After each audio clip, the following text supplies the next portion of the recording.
আজ ধন্বন্তরী ডক্টর বিধানচন্দ্র রায়ের জন্ম এবং মৃত্যুদিন।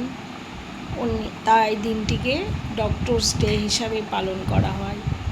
উনি খুব হাস্যরসিক ছিলেন এবং রোগীকে দূর থেকে দেখে উনি বলে দিতে পারতেন যে কী রোগ হয়েছে ম্যাক্সিমাম সময়। এরকম বহু ঘটনা ঘটেছে। ওনার চেম্বারে ঢোকার সময় উনি পেশেন্টদের বলতেন যে সময় হলে ডাক্তারের কাছে আসবে, ঠিক আছে, তাছাড়া ডাক্তার বাঁচবে না। ডাক্তারবাবু যে প্রেসক্রিপশান লিখে দেবেন সেটা ওষুধের দোকান থেকে নিয়ে নেবে, তাছাড়া দোকানদার বাঁচবে না।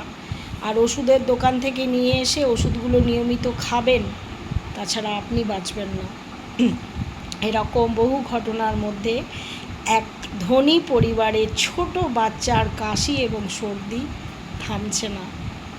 ডক্টরবাবুকে অনেক অনুনয় বিনয় করার পর ডক্টরবাবু এলেন, বাচ্চাটাকে দূর থেকে দেখলেন। জমিদার বললেন, স্যার একটু সামনে থেকে দেখুন। ডক্টরবাবু বললেন, আপনার বাড়িতে এই গরুটা কতদিন আছে? বলল, অনেক দিন স্যার, গরুর দুধ খাওয়াবো বলে এনেছি, বাচ্চাটা হওয়ার পরে পরেই এনেছি। বললেন ওনাকে, ওই বাচ্চাটাকে না গরুর দুধ খাওয়ানো আপনি বন্ধ করে দিন। বললো, কেন স্যার?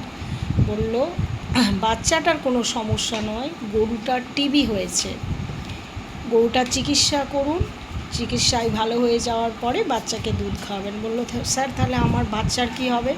বললো, কিছু হবে না, আপনার বাচ্চাকে আমি সর্দি কাশির ওষুধ দিচ্ছি, ঠিক হয়ে যাবে। এই রকমই এক জমিদার পরিবারের পুত্রবধূ, কিছু খায় না, জীর্ণ শীর্ণ চেহারা, শ্বশুরমশাই খুব চিন্তিত, কারো সাথে বৌমা কথা বলে না। ডক্টরবাবুকে ডাকলেন, ডক্টরবাবু এলেন, মেয়েটিকে দূর থেকে দেখে বললেন, আমি মেয়েটির সাথে 2 মিনিট কথা বলতে চাই। ডক্টরবাবু বৌমাকে বললেন যে, আপনি কি কোনো নেশা করেন? মেয়েটি বলল যে, হ্যাঁ আমি আফিং খেতাম, এখন আমি আফিং খাই না, তার জন্য আমার মনটা খুব খারাপ হয়ে যায়। বললো, ঠিক আছে।